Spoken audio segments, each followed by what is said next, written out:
And here my wood is now finished. So basically what I did was I took foam core pieces and I glued the trees to the foam core, and then I put the actual, and I can show you this is what it looks like,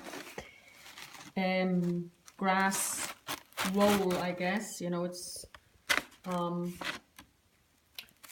you get this at modelers shops for railways. You can just put it over large areas. This is 120 by 30 centimeters.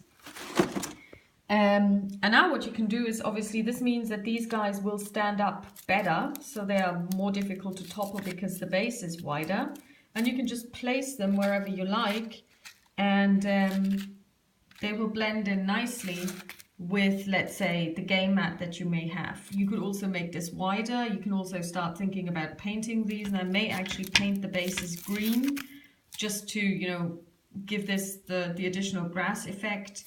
But I'm not sure yet. But for me, the main thing is they will stand up, and you can put them onto your game board, and it'll work. It'll flow.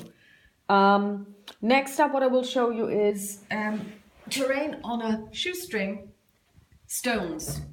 Obviously, these are stones and real stones, and they are actually quite heavy, but they will serve any purpose. I mean, it depends on how much you want to drag your stuff around, but these ones I picked up while I was walking after lunch, and you can place them on top of each other if you want to have more, if you want to have terraced terrain, or you can place them like so.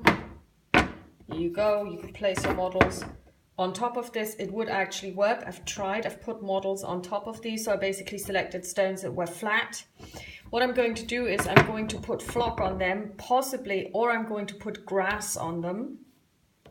And then you could use them for all kinds of things. You could, if you were to place grass completely over them, these could also be barrows for the barrow white scenario.